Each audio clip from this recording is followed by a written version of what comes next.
और कहानी की शुरुआत में हम एक लड़की को देखते हैं जो कि सोकर और नहाकर स्कूल के लिए तैयार होकर घर से निकल रही होती है। और जब वो स्कूल में एंटर करती है तो हमें दिखता है कि सारे स्टूडेंट्स A to Z सारे के सारे उसकी काफी ज्यादा रेस्पेक्ट करते हैं, जिसके दौरान हमें इस लड़की का नाम पता चलता है जो कि है निशिनो। और जब निशिनो स्कूल बिल्डिंग में एंटर करती है तो उसे स्टार्टिंग में ही एक बंदा दिखाई देता है जिसको कि निशिनो बिल्कुल भी पसंद नहीं करती।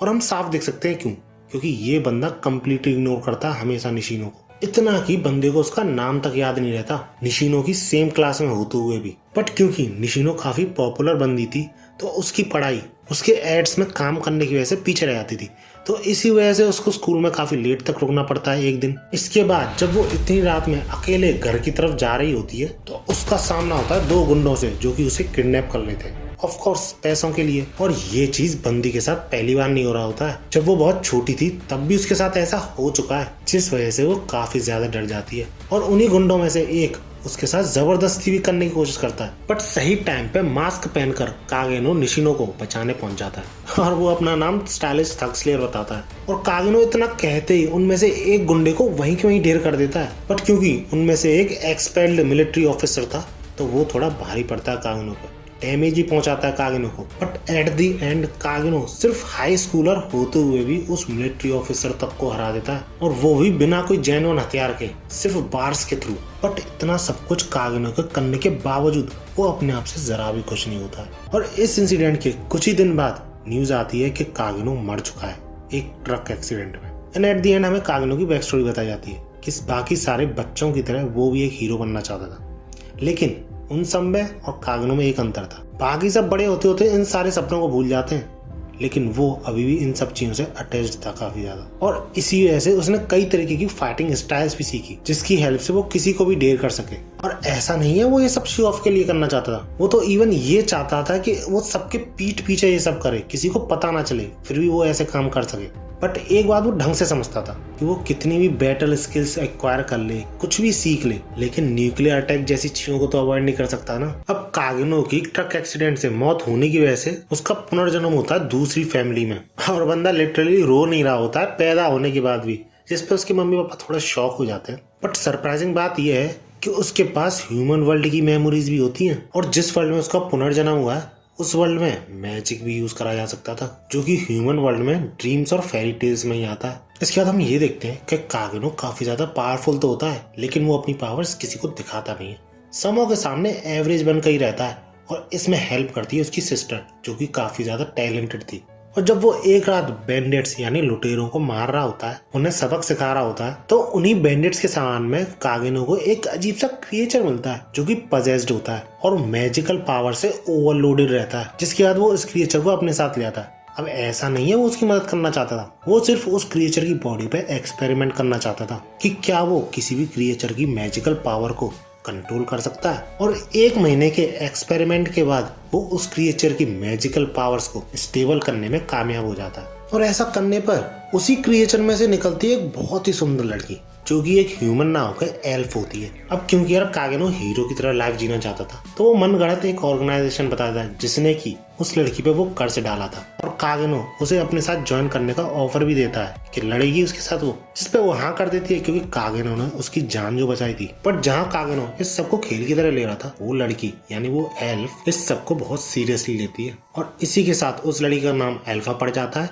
और उन दोनों के बाद जो और भी लोग ज्वाइन करेंगे उनकी ऑर्गेनाइजेशन को, उस ऑर्गेनाइजेशन का नाम शैडो गार्डन होता है। 3 साल बाद कागिनो 13 साल का हो जाता है, लेकिन अभी तक किसी को ही पता नहीं चला होता है कि वो कितना ज्यादा पावरफुल है, क्योंकि बंदे को बैकग्राउंड कैरेक्टर प्ले करना सबसे ज्यादा पसंद था, just because he loves shadow heroes. और जब कागिनो की बहन मिडगार अकेडमी में जाने वाली होती है, उसके एक दिन पहले ही उसकी किडनैपिंग हो जाती है। लेकिन क्योंकि इस पॉइंट ऑफ टाइम तक कागिनो का जो शैडो गार्डन था वो काफी ज्यादा बड़ा हो चुका होता है, तो शैडो गार्डन में जितने मेंबर्स थे उन सबको वो उसकी बहन को ढूंढने को बोलता है। लेकिन सरप्राइजिंग बात ये होती है कि अल्फा ऑलरेडी लोगों को ढूंढने पे लगा चुकी होती है, और उन्हें एक जगह तक मिल चुकी होती है जिसमें कि कागिनो की बहन यानी क्लियर के होने का शक है। इसके बाद जब किडनैपर्स के एक लीडर को पता चलता है कि कुछ घुसपैठी आ गए हैं, तो भाई साहब वो बिल्कुल शॉक हो जाता है ये देख के कि उसके सारे गार्ड्स सब के सब मर चुके हैं, और लिटरली उनके हाथ पैर तक अलग पड़े होते हैं और जिन्होंने हमला कराया उन पर एक स्क्रैच तक नहीं आया होता। और जब वो लीडर अल्फा का सामना करता है तो अल्फा सिर्फ एक बार में उस लीडर को काफी ज्यादा भारी डैमेज पहुंचाती है, जिसके बाद उस लीडर को उसके हाथ से बाजी निकलती हुई दिखती है। तो पता नहीं एक पिल सी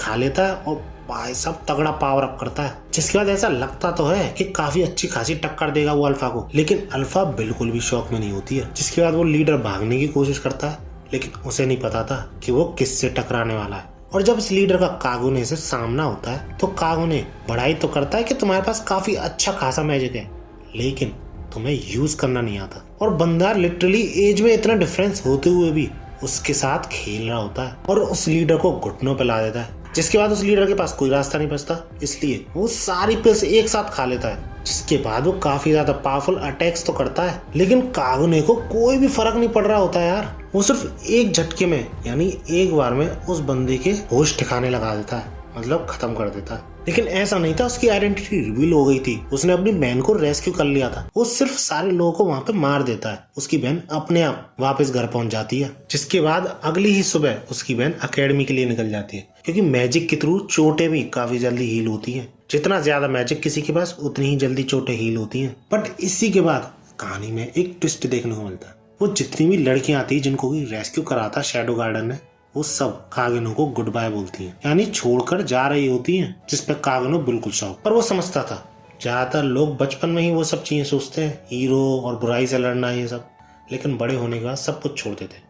तो वो उन सारी लड़कियों के साथ भी यही केस समझता है और अपने ह्यूमन वर्ल्ड की बातों को याद करता है कि कैसे उसका एक्सीडेंट हुआ था रियलिटी में, कि बंदा पागल हो गया था मैजिक के पीछे, लिटरली अपने सिर को पत्थर में मार मार के फोड़े जा रहा था। और इसी दौरान वो रास्ते पे अचानक से पहुंच जाता है जहां पर की तेजी से ट्रक आ रहा होता है, और इसी रीजन की वजह से उसका एक्सीडेंट होता है। बट बंदे को जरा भी रिग्रेट नहीं था पिछली लाइफ में उसने ऐसा किया, क्योंकि उसी की वजह से उसे मैजिकल वर्ल्ड में आने का मौका मिला। और जो ये सारी चीजें वो सोच रहा होता है, वो एक ट्रेन में सोच रहा होता है जो कि मिडगार की तरफ जा रही होती है, क्योंकि बंदा 15 साल का हो गया है, एकेडमी भी तो ज्वाइन करनी है ना उसे। इसके बाद हमें कुछ आगे ले जाता है जहाँ पर कि हमें पता चलता है काफी टाइम हो गया उसे एकेडमी पे, बट अभी भी बंदे ने अपना बैकग्राउंड करेक्टर का रोल नहीं छोड़ा है। मतलब एकेडमी में भी सबों को एवरेज बंदा ही लगता है, और बंदे के सिर्फ 2 ही फ्रेंड होते हैं, वो भी एवरेज ही होते हैं। जिसके बाद हमें इस एकेडमी की सबसे सुंदर और सबसे अमीर टाइप लड़की दिखाई जाती है, जो कि है एलेक्सिया, जिसको हमेशा इधर उधर ऑफर आते रहते हैं गर्लफ्रेंड बनने के, लेकिन सबों को रिजेक्ट करती है। बट ट्विस्ट ये होता है कि कागेनो भी उसे प्रपोज करने वाला होता है, not because he wants but because he lost a bet, यानी शर्त हारने की वजह से। बट भैया सरप्राइजिंगली पहली बार वो बंदी किसी बंदे को हाँ कर देती है और कागेनो को अपना बॉयफ्रेंड बना लेती है, जिसपे उसके साथ साथ उसके दोस्त भी शॉक्ड। और जो बंदा बैकग्राउंड करेक्टर बनना चाहता था उसे अलग ही स्पॉटलाइट मिलती है पूरी एकेडमी में। सारे लोग उसे घूर रहे होते हैं कि भैया इस बंदे को क्यों सेलेक्ट किया। और एक ट्रेनिंग सेशन के दौरान कागेनो को ये रियलाइज होता है कि इस लड़की का भी तलवार चलाने का स्टाइल सेम उसकी तरह ही है। इसके बाद उसी लड़की यानी एलेक्सिया से ये पता चलता है हमें कि वो ये सब सिर्फ उसके फियांसे को जलाने के लिए कर रही है, जिससे कि वो उसे शादी के लिए रिजेक्ट कर दे। बट क्योंकि कागेनो और ज्यादा अटेंशन अट्रैक्ट नहीं करना चाहता था तो वो इस सब के लिए उससे मना करता है। बट जब एलेक्सिया की जेब से पैसे निकलते हैं तो भैया कागेनो का भी मन डोल जाता है, क्योंकि इन्हीं पैसों की वजह से वो अपनी ऑर्गेनाइजेशन को भी तो फंड करना चाहता था। बट भैया जिस बंदे को जलाना था उसको बिल्कुल फर्क ही नहीं पड़ रहा होता है। बट फिर भी जब तक एलेक्सिया की जेब से पैसे निकलते रहते हैं कागेनो बिना कुछ पूछे करता रहता है। बट एक शाम उन दोनों के बीच बहस हो जाती है एक दूसरे की सोच को लेकर, और हमें इसी बहस में ये पता चलता है कि एलेक्सिया अपनी बहन जो कि सबसे पावरफुल है उस किंगडम में उसको बिल्कुल भी पसंद नहीं करती है। बट कागेनो के लिए असली प्रॉब्लम तो तब खड़ी होती है जब अगले दिन वो एकेडमी जाता है, लेकिन एलेक्सिया पिछली रात से अपने घर नहीं पहुंची होती है, जिस वजह से एक तरीके से कागेनो को अरेस्ट कर लिया जाता है। लेकिन वो सरेंडर भी कर देता है, क्योंकि वो साइड कैरेक्टर का भी तो रोल निभाना चाहता था ना, और ऐसे लड़ाई करके भी कुछ होगा नहीं एकेडमी में। इसके बाद हमें दिखाया जाता है एलेक्सिया को, जिसको कोई किडनैप करके किसी ने एक मैड साइंटिस्ट को पकड़ा दिया होता है, और ये मैड साइंटिस्ट एलेक्सिया का खून निकाल के उससे एक्सपेरिमेंट करने की सोच रहा होता है, क्योंकि एलेक्सिया का खून एक रॉयल ब्लड है जिसकी हेल्प से वो किसी डीमन को रिजरेक्ट करने की बात कर रहा होता है। और इसी दौरान दूसरी तरफ हम देखते हैं कागेनो को, जो कि काफी ज्यादा बुरी हालत में होता है।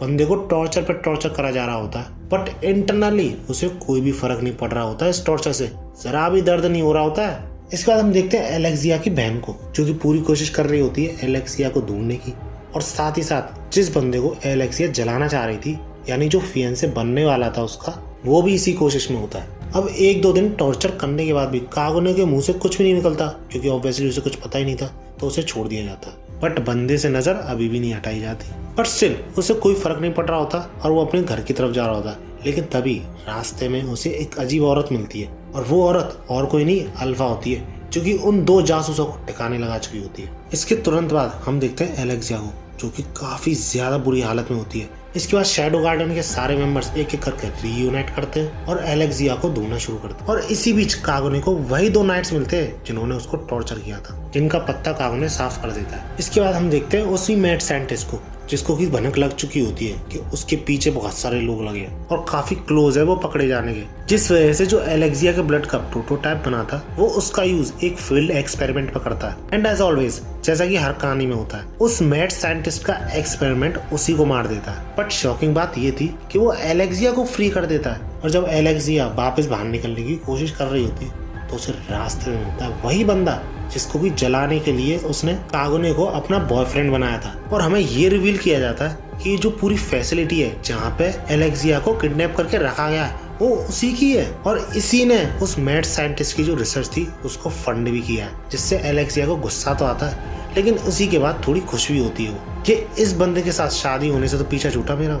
इसके बाद जब वो बंदा एलेक्सिया की बहन के बारे में बात करता है तो वो प्रोवोक हो जाती है और उन दोनों में लड़ाई शुरू हो जाती है। पर भले ही एलेक्सिया पूरी पावर के साथ लड़ रही हो, लेकिन इस बंदे के लिए ये तो लड़ाई थी ही नहीं। और जब वो अपनी ओवरवेलमिंग पावर एलेक्सिया को शो करता है तो एलेक्सिया का दिल दिमाग काम करना बंद कर देता है, पूरा स्टंड हो जाती है वो, यानी कम्प्लीटली शॉक। और वैसा इसी टाइम पे एंट्री होती है शैडो लॉर्ड की, यानी कागिनो की, जिसके बाद वो बंदा शैडो को यानी कागिनो को उसके कल्ट के कोर मेंबर की क्या पावर होती है ये शो करता है। बट भैया शैडो आसानी से अवॉइड कर देता है उसके अटैक को और उसके ठीक पीछे पहुंच जाता है जहाँ पे एलेक्सिया थी। इसके बाद हमें दिखाया था वो फील्ड एक्सपेरिमेंट जो कि रैम्पेज पे चला गया होता है, और उस पर काफी सारे नाइट्स हमला कर रहे होते हैं उसे रोकने के लिए, लेकिन वो बार बार हील हो जा रही होती है। और इवन एलेक्सिया की बड़ी बहन और उस किंगडम की सबसे पावरफुल नाइट हमला करती है उस मॉन्स्टर पे, तो उसका रिजल्ट भी सेम होता है, वो वांड्स भी हील कर लेती है वो।